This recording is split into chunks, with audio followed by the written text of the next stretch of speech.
All right, let's do this. Peanut, if you're staying in the room, no talking.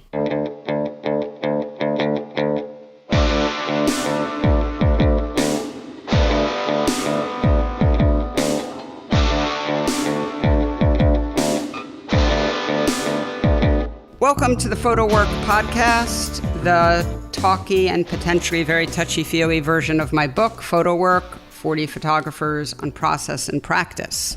I'm Sasha Wolf, here with my producer, Michael Chauvin-Dalton. Hi, Michael. Hi. How you doing? All right. This is very exciting. Well, it's very something. So this is episode 1 of our new podcast, where I'm going to be having conversations with photographers, sort of an offshoot of my book. And you have very generously agreed to produce it. I really hope it goes well, but if it doesn't, send all your hate mail to Michael. That's right. No, I was very excited when you proposed this show. I was really happy that you asked me to be a part of it, so I'm very glad to be here. I love your podcast, so it was a no-brainer, and I love you, so it's a good match. It is. So, thank you. As you know, I had a conversation a couple months ago with our first guest, the photographer Bryan Schutmaat. And well, let me read Bryan's bio for everyone, and then we can talk just really briefly about why we held it back for so long. But here's me reading. Bryan Schutmaat is a Texas-based photographer who has won numerous awards, including the Aperture Portfolio Prize and an Aaron Siskin Foundation Individual Photographers Fellowship, as well as winning a Guggenheim Fellowship this year, which was very exciting. His first monograph, Graze the Mountain Sends, was published in 2013, followed by Islands of the Blessed in 2014 and Good Goddamn in 2017. He received a BA in History from the University of Houston and an MFA in Photography from the Hartford Art School. Bryan is a fantastic photographer, a friend of mine, and also an artist I represent. Just full disclosure there. So we had this conversation in May. Bryan was in Texas, and I'm here in New York. And then George Floyd, Rayshard Brooks were both murdered, and then the news about Breonna Taylor came out, and sort of the huge social justice Black Lives Matter movement, which had been going on, but really exploded into the nationwide protests. And you and I just felt pretty strongly that just wasn't the time. Right. We were already thinking about where this podcast would fit in the time of Corona, and what, Absolutely. how it would serve as a show about artists, a show about photographers in this time. And then we have this new civil rights movement. We're all trying to figure out the best way to be creative and supportive and not be in the way of others, right? At this time. Absolutely. Yep. And I mean, as you sort of just alluded to, this is something I'd actually been thinking about for at least a year. But once the country really went into lockdown, there's just been a tremendous amount of content being created now all the time to sort of accommodate this new way of living. And I was very ambivalent, just putting it mildly, but I was very ambivalent about adding to that because I felt like there was a lot of great content being produced. And I don't know, I feel like I get to sort of play in this world a lot. I'm a fine art photography dealer. I edit books. I have a lot going on with the book Photo Work, and I do a lot of consulting, book editing, etc. And I was like, I don't know that anyone needs any more of me. Well, I disagreed with you. Yeah. Okay, you did disagree with me, which was very sweet. But we decided to go for it. And of course, I think the thing that is clear is that I love these conversations. I'm having them all the time with artists. They're just not being recorded. So why not share some of them, I guess was the idea. Yeah. And me, even as a consumer of podcasts, I'm listening to everything, right? I'm listening to podcasts that are very socially relevant right now to what's happening in the world. And I'm listening to podcasts that are purely entertaining. And I'm listening to podcasts about art. And so I think everyone can pick and choose, and sometimes you do need a mental break or an emotional break, and sometimes absolutely. You need to feed your own creativity as well to keep going. And so I think there is still space for all of it. Well, I think that Bryan, if there was ever sort of a good endorsement of the idea, I think this conversation with Bryan turned out wonderful. And Bryan was really generous with his thoughts. So Absolutely. I think people are really going to enjoy it. It's really a good conversation. All right. So should we get to it? I think so. All right, Michael. Well, thanks so much for opening the show up with me and take it away. Oh, my pleasure.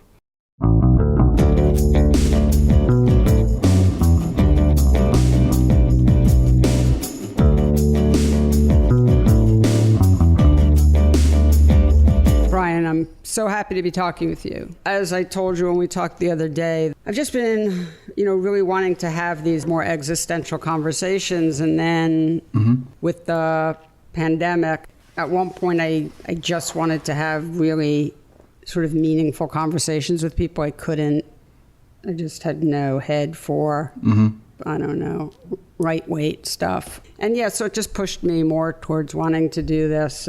But I've wanted to do this for a while because we've talked about it before. So I guess just start with, sort of overview question, which is not that it's going to be an easy question. Yeah. So why do you photograph? Yeah, I don't think there's an answer here that isn't obvious. That's okay. Yeah, I just love photography and I want to take photos, and it's a passion like any other. So I think I photograph for the same reason that like singers want to sing and dancers want to dance and ball players want to play ball. And it's something I enjoy. And if it weren't a profession, I'd still want to do it. So yeah, like a lot of photography is fun. And then there are other aspects that are like pretty grueling and difficult, but it tends to be rewarding, and it just opens doors and enriches my life. So yeah. When are the moments that are most rewarding? I mean, is it when you're figuring out subject matter? Is it when you're taking a picture? Is it when you see the picture after you've made it? I know you're shooting on film, so the film has to be developed. And like when do you feel the kind of like deep satisfaction that like, jazz guitarist might feel if they like hit a riff that they were like, oh my God, that's really beautiful. It's going to be a new song or something. Yeah. I think there are moments of that along the whole way. Clearly, whenever you mount an exhibition or publish a book, there's that feeling of satisfaction because it feels good to complete something and to do work that you think is good. But then along the way, whenever you're shooting, there's a lot of rewarding feelings. As a photographer like me who works on the road, there's a lot of searching and curiosity involved. So when you find subject matter that resonates with you, that feels great. And yeah, just like to satisfy the curiosity to me is really important. And to constantly be engaged with that, thinking like, I'm on the road shooting, what's around the next bend, like what's this stranger's story? What's inside of that abandoned house?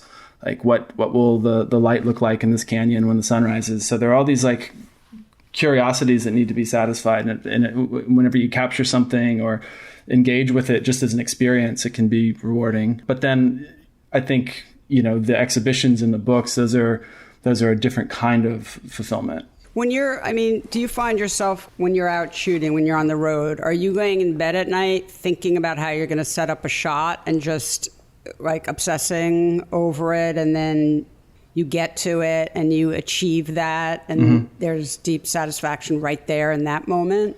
Yeah, I would say so. If you think you got it, that's always a good feeling. But with photography, there's always a feeling that you might not have gotten the shot, that like even if you think it's good in that moment, you'll get to it later and you won't like it as much, or it'll get edited out. So yeah, there's definitely a moment of satisfaction in the actual process. But yeah, I guess you just find things that are rewarding about photography in all aspects. In all parts of it. And then there are like just other things that will activate your imagination and curiosity, even when you're not out shooting or editing, but you're just thinking about photography and living a life as a photographer. It comes up, and I think that all that's really valuable. Do you think about your audience when you're making work, or is that something that comes about later, or does it never happen? Is it just are you just shooting for yourself? I definitely don't think about people when I'm shooting because like I'm just so in the zone. And I don't have room in my mind for anything but the pictures. I think it's almost meditative in a way. But generally, while I'm shooting, I don't want to think about what other people will think about what I'm doing. So I mean, I kind of think that I'm the main audience. I guess that doesn't sound that great, but you know, sounds fine. Cool. I mean, I photograph for myself foremost, I think, and I have like my own artistic ideals that I strive for, and I take the kind of pictures that I want to see that I'm interested in. So I don't really. I mean, I'm aware that there is an audience who will see the work, and I want to tell them something meaningful, but I don't spend too much time thinking about them or dwelling on it too much. Yeah. What about like family? I mean, this is a little sort of taking a little left turn here, but I mean, do you ever think about what your family thinks about what you're doing? I mean, I guess the question is, what does your family think? I mean, you know, it is because I know that, you know, for some people, you know, this sounds just very rudimentary, but making your parents proud can be just a hugely important thing. And yeah, I totally identify with that. I mean, it's funny because you talk about audiences and photography, the kind of photography that we're interested in, and to understand that photography does require a kind of literacy because it can be esoteric and it's actually a pretty small world that comprehends it. Yeah. So I definitely want to make my folks proud, but they get, I mean, even though they really appreciate if I have an exhibition at some nice gallery or I get some grant from an art institution, they tend to be more excited or show more pride whenever I get the cover story for New York Times Magazine or my pictures in Time or whatever. Right. They can understand that. Yeah, there's just a different level of like, they can just access that better and really understand that it's a result. Because to be well versed in the world of photography, I could tell them I have a show at Gallery A versus Gallery B, and there wouldn't be like a real difference to them. It's just like, oh, well, the work's up in New York or in Europe or something, and they get that that's there, but there's not that. You have to be into it to really know what's what. So I think about my family, but I know that like there are different kind of measures of what success is and why they'll be proud. So yeah. Is that weird that you do something with your life that people really close to you don't understand the language of? And believe me, I understand. I mean, my family does understand. I mean, I got into photography because we had, you know, Arbus, you know, the seminal Aperture Arbus book was in my home, and, you know, my father made television commercials and always had a camera. So I learned visual language really young. But I have people come over and see, you know, I have a lot of portraiture up and a lot of black and white portraiture. And I've certainly had many people come over and they're just completely dumbfounded that this is art. Yeah. You know, that it's not some like sweeping color landscape or something. And does it ever like weird you out that this thing you do is basically sort of elitist in that way? Yeah. I don't mean elitist. It's weird. No, I know what you mean. It is elite. It is elite as sort of a fact, not as a value judgment. But not in a bad way. I mean, I have like friends and relatives who are, I mean, they're into fishing, and I don't, you know, like there are certain things that they do that I don't understand, but I understand how it you know, gives them pleasure. Like, there are like, the more you get into something, the more specific it becomes. And yeah, I don't think it differs that much from other things that people do to make their life worth living. You know, there are all these different kind of activities or disciplines that people get into. So I think that there's like maybe a lack of comprehension. I know that sounds elitist, but like I think that people who love me and know how passionate I am about what I do just accept the fact that they're not going to understand it entirely, but they're happy for that it does what it does for me. There's also something in photography that, I mean, it goes back to the audience, and there are photographers or photo books that kind of cross over, where there's certainly photography that's meant for like a very specific audience, but then there are other photography books that can expand and reach other audiences, you know? So it's like some photographers are like the very esoteric photographers that are like the Jean-Luc Godard in the late 60s that no one watches. And then there are other photographers who are like the Coen brothers, you know? So it's like, you know, there are different ways they can access these things. And I think my photography might be on the cusp, like, where people can kind of get it, even if they're not photo book nerds or connoisseurs or whatever. So, yeah, I think that's probably true. I mean, it's you know, it's something I think about. You know, I mean, I ask you because I have a lot of extended family who do things with their life that's, you know, I have stepbrothers who are union organizers, and you know, a lot of people in my family. Loud motorcycle going by. All right. A lot of people in my family who, you know, do really good work, social work, etc. And I'm sort of an art dealer, and you know, I struggle with that, and I struggle with the fact that there's a lot of the art that I represent is in a language that, you know, I sort of am this East Coast. Liberal, you know, elite stereotype, you know, and that's fine. I don't really care about that. I'm sort of just goofing around about that. But I do definitely struggle with the way in which it is a separate language and that it's not more accessible to people, or, you know, that more people don't understand it. It seems so rarefied sometimes. And that I do find that difficult. That does keep me up sometimes, if I'm being honest. I kind of want to backtrack a little bit because I'm interested in your transition, because as I understand it, you went from filmmaking to selling photography, and it sounds like you gave up one really difficult thing for another really difficult thing.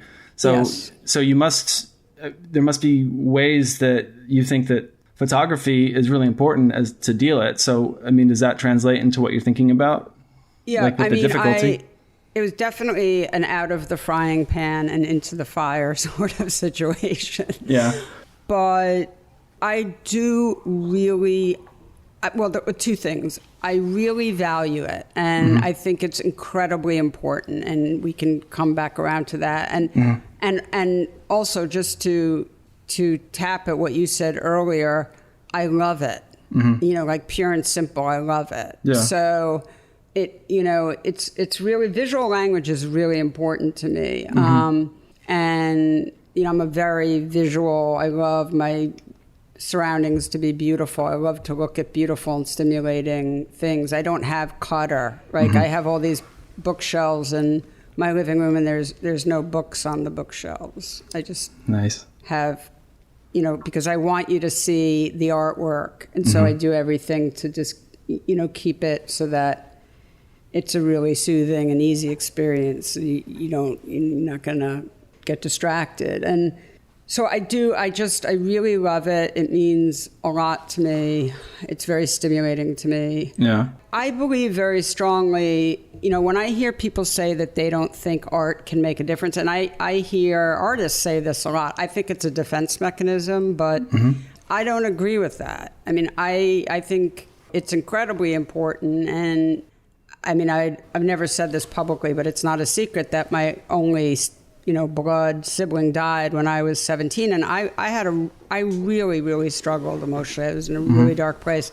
and that's when I started writing and making films, and I really think it saved my life. So, you know, just to be able to express yourself, and then, you know, the artwork, whether it was books or films or photographs or dance or music that I connected with during that time and subsequently throughout my life, that's made me feel less lonely, and that, you know, has given voice to some of the difficult feelings. You know, I just know firsthand how important that is. So, I mean, I think it's incredibly valuable. I do also struggle with the way in which a lot of people don't understand some of the language that we see in art galleries and some museums, you know, I mean, but sometimes I go to a museum and I'm just like, what?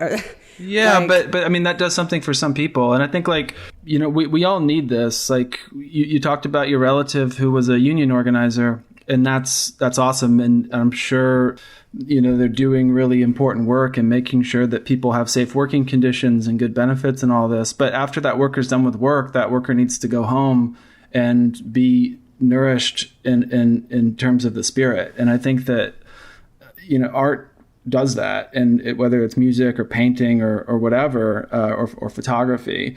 So we all need this, and different people have different ways to fulfill that. So for some people, it might be that kind of incomprehensible thing that you see in the art museum, and that's fine for them. And then there are other people who, get that thing in their soul that needs satisfying.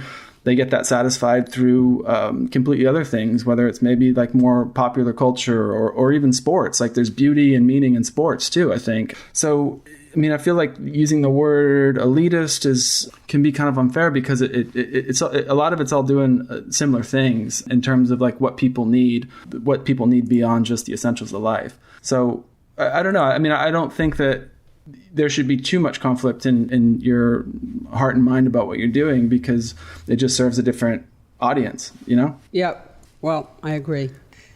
So when did you, just to put a few markers down, when did you decide to study photography? How old were you? When was that? Well, I took my first photo course, I think I was 20 in college. I took a black and white course, and then it was more of like an intense hobby for a while. And then you were studying history? Yeah, I got a degree. I got an undergraduate degree in history, but I took a lot of photo courses. And there was a while during my undergrad where I thought I was going to be a photographer and a photo major, but I did the history thing, and I thought I might be a teacher eventually. And then in 2010, I applied to graduate school, and that's whenever I really said that I'd be pursuing this as a career, or I hoped that would be what it would turn into, even though at the time I was still skeptical. You've walked right into my trap, young man. Yeah. So when you say you hoped it would be a career, like what did you hope for? What did success look like to you then, and how has that changed? Always really interested in the way people move the bar. Yeah.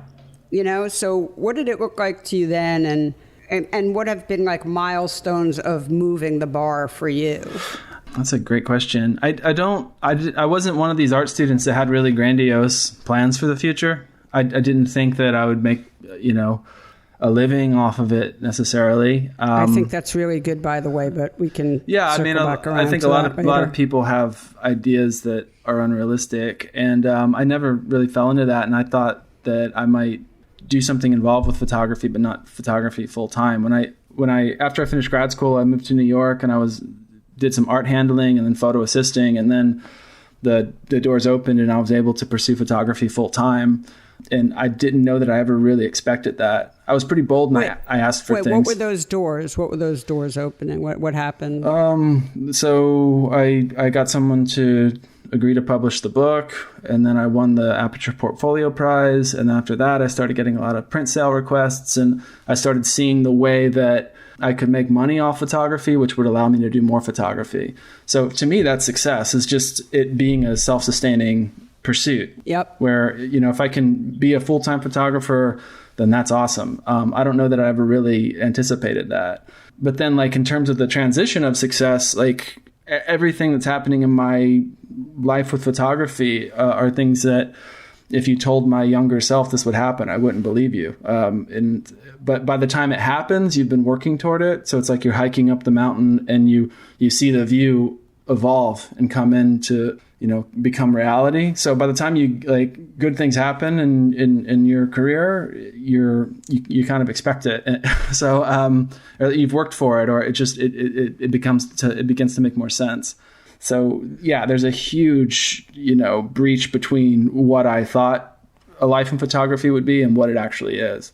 And I mean, my whole philosophy is like to maybe not, to not expect good things to happen, but when they do, just take it as a pleasant surprise. And for me, it's just always been about making work I want to make, and all the outward success or anything else is just like, is a bonus, but it has a use, because if you take further steps in your career, that funds your work, and it just allows you to do more and to show more people. So have you ever gotten to a point career-wise where the things that came with the success made you unhappy or was just sort of not where you wanted to be? I mean, I'm asking that because we both know that there are parts of the art world that can be difficult or unpleasant, or you don't have to answer the question, about that. But, obviously that's sort of what I'm thinking. I mean, I don't know if we have to say this, but obviously I represent you. So let's just assume working with me is just fantastic.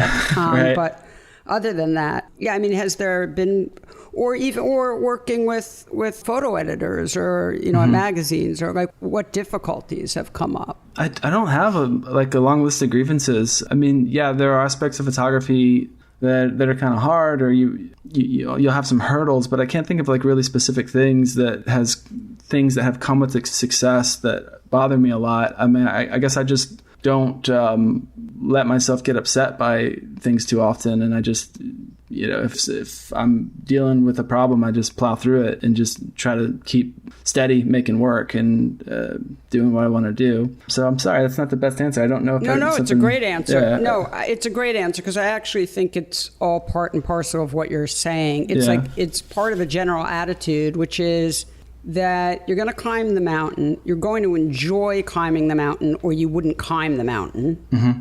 You're not climbing the mountain because someone has a gun to your head. You're not climbing the mountain because you've decided that there's something at the top that you have to get, you know exactly what it is. Mm-hmm. You're climbing the mountain because you want to climb the mountain, and you're interested in what that view is going to be, but you don't presume to know. Yeah, absolutely. And I think that sort of way of doing things, means that you're not constantly disappointed by things, small things, big things, because you're not presuming to know. You're just, the stream's flowing. You're flowing with the stream. And sorry, that's like such a new agey sort of. That's cool. But I think it's like, when people I meet who are generally satisfied with life do sort of understand that concept of enjoying the ride, the process, and not deciding ahead of time, what the brass ring is going to be, because it's just never going to be this thing you imagine. So, there's also room to delight in the surprise. Totally. And, that's my career is definitely been like that. And, it's weird. It's like being ambitious without having ambition be your driving force, which is not always easy to sort of navigate the difference there, but it is a difference. Yeah, I'm suspect of overly ambitious people. like you have to be driven and you have to be passionate, but I think sometimes there's something superficial about ambition and just like the sense of striving for the sake of goals or to prove something to the world. Because it negates the process. Yeah. It negates the joy of the process. Yeah. What you said too about like the distance between expectations and where you get to when you get there, it reminds me of a Larry McMurtry part in A Lonesome Dove, where there's a character talking to this woman who wants to move to San Francisco because they're out in the dusty West and life is hard, and she's just talking about trying to get to San Francisco, and he tells her life in San Francisco is still just life. So it's still, if you want something too bad, it's not going to end well. So I think the same could be said for photography or any pursuit. You get accustomed to things as you move along, and you might also get caught up with the difficulty of it or whatever. So I don't know if there's even too much of anything in life that will change it too much. Like if you won the lottery or something, life might still be the same tomorrow. You'll just have more money, or you just have to do what you do because you're really into it and love it. I could not agree more. I was watching Star Trek Discovery.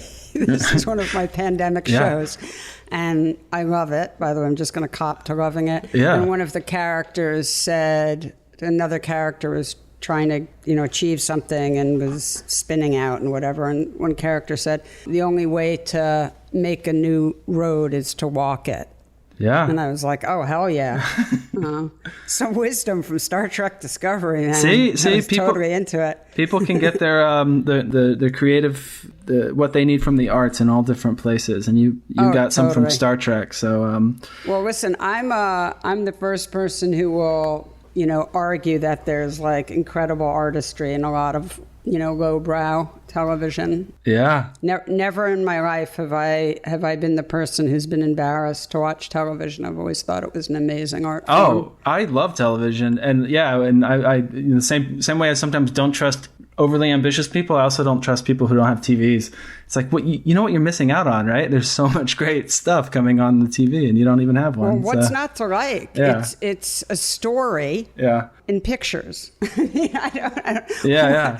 What's the problem? What's the beef with that, man? And also, now that you have all the streaming and video on demand, television and cinema are just becoming increasingly amazing. Yeah, I mean, you can't tell the difference anymore. There are so many great TV series that function like really great cinema. I don't know if you watched Watchmen. I didn't, no. Oh my God, dude. Oh my I'll add it to the Holy list. cow. Yeah. HBO, it's insane. Nice. This could devolve into an entire thing about television shows, because that is my true area of expertise. Yeah. So let me ask you a couple more questions before we wrap up. Sure. I'm always really curious about this, a little lighter topic-wise, but are you your own best counsel as far as looking at work, or do you have, I personally have a brain trust of people who, when I'm really struggling with some decision or whatever, that I know I can go to, and, we see the world enough of the same way that it's going to be apples to apples in terms of thinking. So do you have those people, or do you not need those people looking at your work and judging work?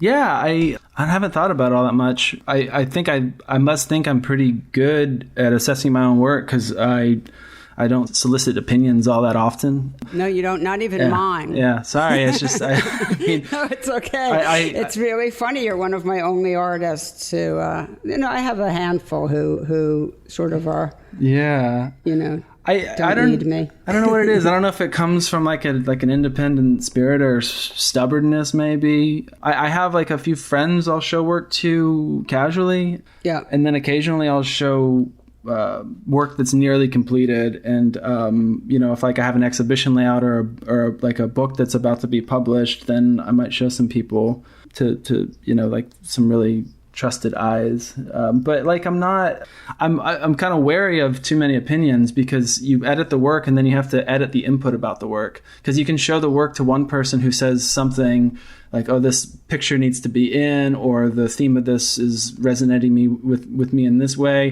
And then you show it to a different person, it might be the opposite. So it can get really confusing if you have too many. No, I agree with that. Yeah. But I do, I'm not, two things. One, I think the brain trust should be really small. Mm-hmm.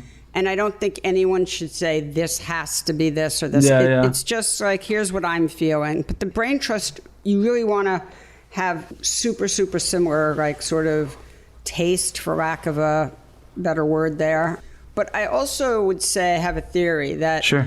I think you work that way. It's like, it sort of ties back to things we were talking about earlier, that I think because it's like, you're okay if you fuck up. You know what I'm saying? Like, it's not the end of the world for you, because you have things sort of organized in your mind and your body. It sort of slots into your life in a way that's really beautiful. And again, the process is so important to you, not just everyone patting you on the back and telling you you're great or making a lot of money. So in some ways, I think there's not as much at stake for you. It's like, if a body of work doesn't land with some people, there are artists for whom that just feels catastrophic.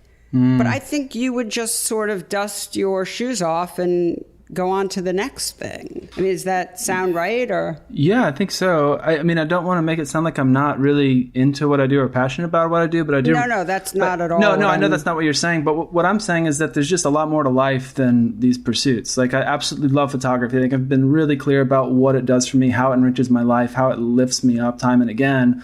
but like there's just other things in life. So yeah, if photography gets fucked up, then I'll try it again, in a different way. But also, coming back to having other people's voices involved, what I like about photography is if I fuck something up, it's my fuck up, and I can deal with that. You come from filmmaking, right? And Yep. that's a very collaborative thing. And I'm sure you've had moments where you did your job just right and everything was great, and you directed the movie the way it was supposed to be, but maybe someone else fucked up. Maybe someone else didn't do the sound right, or the editor didn't do something right, or whatever. So it's just like there's maybe an independence that I have in who I am that makes me a little bit more reluctant to get people's opinions. And when it does come to collaboration with a gallerist or a publisher or a curator, I usually wait toward the end when things are almost ready, and then I can get the input. Yep. So yeah, that is my experience. Yeah. Right. Yeah. No, I think that makes total sense. And, I think, I personally think it's a really great way of working. So if I can just impart some like thumbs up to people, like, the sort of tighter you hold on to things, the more likely that is to just squeeze the life out of everything. You have to really, there's just nothing like rolling with the punches. There's just nothing like just going with it. Just, being able to adapt and move on, just get on with it. Yeah. What is the word precious maybe the right thing? You don't want to be too precious with things. Yes. Yeah. I think that a lot of photographers kind of have that impediment where it's just like things are too perfect or precious, and they don't want to corrupt it somehow, or they don't want to show it too soon, or they don't want to do letting the perfect be the enemy of the good. Oh yeah, exactly. Yeah, I think that's a thing with photographers. But how is it working with photographers who need more input? Like, how does that work for you in terms of like what you get out of it, and sitting down and looking at work that's more in progress, or there's more question marks looming over the body of work? Like, how does that play into what you do? Well, I love it. If all my artists were like you, I would be unhappy. Yeah. Because even though I love you and I love working with you, I love working with the work, like I have your work, basically 1 foot in front of me in my flat files, and I have Ellie, one of your photographs I'm staring at right now, framed on the wall. And, wonderful. I love the work. It's really meaningful to me. And like when you sent me the new work, when you sent me Vessels, like, I could not wait to share it with certain clients of mine, because I knew then I would have these amazing conversations with them. Yeah. So it's just really thrilling for me. So in all seriousness, like it's just, real honor and privilege to work with you. Awesome. Thanks. Having said that, I always joke that, I'm not going to win Salesperson of the Year because I am like, you couldn't just slot anything else in and I would be able to sell it. Like that, there are people who are like that. I just love photography. I just want to talk about pictures. So that's what makes me good at selling when I'm good at it. But I love working with my artists. So I have a lot of artists who, want me in the studio, maybe in the beginning of an idea, the middle, whatever. And whatever it is, I love it. I mean, I'm not going to name names. It's up to them if I ever have a public conversation with them about it. But I have a lot of artists who I go to the studio and I'm pretty close with all my artists. So often if they're not in the city, I'm staying at their house, or they come to New York and they stay at my house. Yeah. And so it's sort of round the clock immersion. And I love that. And I think I'm a very good editor. I do think like that's the thing I'm best at. I can certainly, have a really great conversation with you guys about the work and just get you to talk it out. So some of my artists want me to just outright edit, and others I know just want me to provoke them to talk about their work, to get it out of their head and get, and I can tell, I know who needs what. So, but it's joyful for me. I really love it. which is why I do a lot of portfolio reviews and, working with newer and younger artists. And I really enjoy encouraging and trying to get the best out of people. Yeah. So, but, and look, and people change, and people, you go through different phases, and you never know where you're going to wind up, and that's part of life. So let me ask you, what's next? You just, Vessels is pretty new, but anything you want to talk about that you're starting, or? Oh, maybe not publicly. But yeah, I'm still going to be shooting work in the West and doing Vessels. And then I did this book, Good Goddamn, a couple years ago. Which was a departure for me in some ways, because it was more local, and it just wasn't like this big kind of ambitious novel. Sweeping narrative. Yeah, it wasn't this big thing. But I'm getting more interested in little things like that. Great. Especially that's near cool. home. Because, like that's the whole thing with photography, like post Eggleston, where it's like you find beauty in the everyday, and you get astonished by what's around you, and everything is photographable. And I think I always knew that, but now that I've been sequestered due to the shutdown from the pandemic, I've been photographing just on little outings to the country, and just realizing that there's so much material, so much nearby. So I'm getting more interested in just little things, like not like this huge, opus, like just epic. So I'm more interested in that. Well, that's very cool. Yeah, going back to what the slow way that I work, and kind of don't get a lot of opinions along the way. At any given time, I'll have like a number of projects I'm either thinking about or working on really slow that I don't show to people, and that may never ever see the light of day, but it's just practice. It's just like just doing things with what's nearby.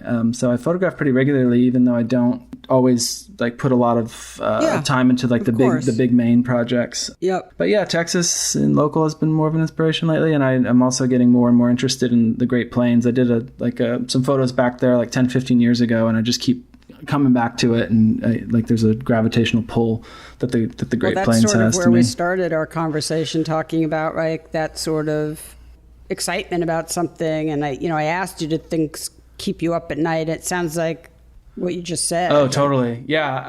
And I have a lot of thoughts on it that I'll put in the oven for the next few years. Who knows? But there's that. Yeah. Okay. So one last question. And I definitely went back and forth about whether to ask this, because I don't know. I feel like people are so touchy about this, and they don't always tell the truth. And my feeling is, if one isn't honest, there's no point in. But okay, so here's the question: are you comfortable calling yourself an artist? I think this is a really fascinating question, and the short answer is that I don't care. Like, the label doesn't matter to me, but it's really interesting because that word artist is so ambiguous in terms of its semantics. And I think my comfort with that word depends on the context. You hear actors and novelists and musicians and architects and so on refer to themselves as artists, but I don't think any of them expect to be on the pages of Art Forum anytime soon, Yep. And some people might not say that they're artists from those disciplines, even though what these people do is artistic, and they implement craft, and they're producers of culture. So when it comes to that word artist, I relate to it in that way. And I suppose I feel more related to filmmakers and musicians and writers and whatnot. But like a writer, for instance, doesn't say she doesn't say she's an artist who uses words. She just say she's a writer. Yeah. And that's such a curious distinction for me. And it's funny because it's relevant mainly to photographers, because there's all of this gray area. Yep. So like the guy who takes pictures of cheeseburgers for an order board at a fast food joint, like that is a photographer. And then Wolfgang Tillmans is a photographer too. So there's this ocean of there's such a huge spectrum. And there are people that we just think of artists generally, and then there are the artists of the art world. And I feel like the art world is a more exclusive place, and there are the big white walls and the elaborate language, and it's institutionally backed, and there's a boundary around it. And in that art world realm, there are contemporary painters and sculptors, installation artists, and then the lens-based artists, or artists who use photography. And again, like there's a boundary around this, and there are gatekeepers who take their jobs seriously. I don't know if I've ever been invited in, and if I ever am, I'll go say what's up. But if not, I'm like more than happy with my kin in the photo world, in the photo book community. So I feel like more in line with photographers. But then, I mean, there's a criticism I used in the term lens-based artist when there shouldn't be, because that makes a lot of sense for people it applies to who are engaged in a different kind of lineage or have a different, more conceptual approach. So, yeah. Well, I think that's a great answer. Everything you said is, exactly the things I think about. Mm-hmm. It's so good. Okay. Thank you so much. I really, really appreciate it. I love talking with you. Couldn't be more honored. Okay, well, thanks again, Bri, really. And thanks to everyone for listening. I hope it was fun. Okay, until next time. Photo Work with Sasha Wolf is produced by me, Michael Chauvin-Dalton of Real Photo Show. The associate producer is Taylor Selsback, and the executive producer is Sasha Wolf. Our theme music is by J. Walter Hawks. If you like the show, be sure to subscribe and rate us with all the stars available on your listening platform.